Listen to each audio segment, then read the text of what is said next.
Tu connais les Kardashians? Eh ben, il y a 100 ans, il y avait les Mitford. Leur propre père disait: «Je suis normal, ma femme est normale, mais mes filles sont toutes plus folles les unes que les autres». Salam, je vous souhaite le bonsoir. Pour t'expliquer comment la MIF a eu autant de scandales, genre flirter avec Hitler, le communisme et même emmerder l'industrie américaine, faut que je te parle d'abord des darons. On commence par le padré, David Mitford. Il dit qu'il est normal, moi j'ai vu des vieux moins chez père. C'est pas tout le monde qui simule une partie de chasse avec les chiens où les enfants sont les proies, heureusement ça les éclate, ou encore qui ramène une mangouste à la maison pour qu'elle bouffe les rats. David c'est un baron anglais qui a pas beaucoup de moulin mais il adore raconter qu'il a lu qu'un seul livre de toute sa vie. C'est un délire. Après avoir fait la guerre des beurs en Afrique du Sud où il a perdu un poumon, le gars siège à la Chambre des Lords et bosse pour des magazines féminins. Et pour lui, la place de la femme elle est clairement dans la cuisine, vu qu'il est contre une véritable éducation pour ses filles. Elles reçoivent des petites leçons de lecture, de français et de couture avec des nannies et des précepteurs par-ci par-là, mais heureusement elles ont la déterre d'un ratel en chasse. Elles s'éduquent seules en lisant énormément au point de s'inventer un langage secret. À la Chambre des Lords, leur père lutte bien sûr contre la place des femmes en politique en disant que ce serait une perte d'argent que de construire des toilettes pour femmes au Parlement. De toute façon, au quotidien, il a autant d'ouverture d'esprit qu'une huître réfractaire à Noël. Il refuse le contact avec les Américains, les Français, les Africains et les Allemands, et au fond,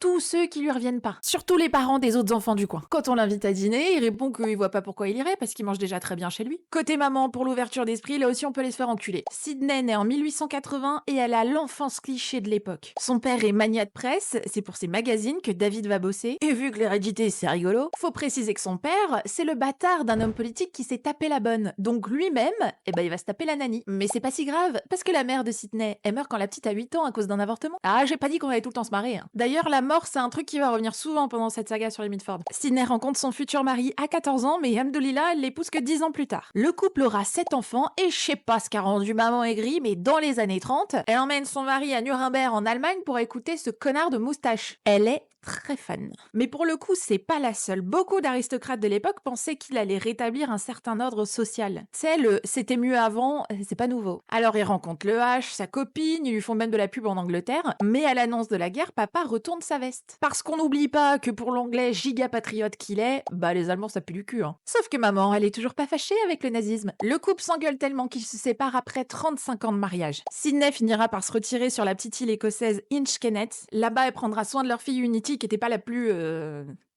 Bon, je te parlerai d'Unity. C'est sur cette même île que Sydney va mourir à 83 ans des suites de Parkinson. David, lui, refera sa vie avec leur ancienne femme de chambre, là aussi jusqu'à sa mort à 80 ans. Maintenant que les darons c'est fait, on va passer aux mômes, et il y en a des choses à dire.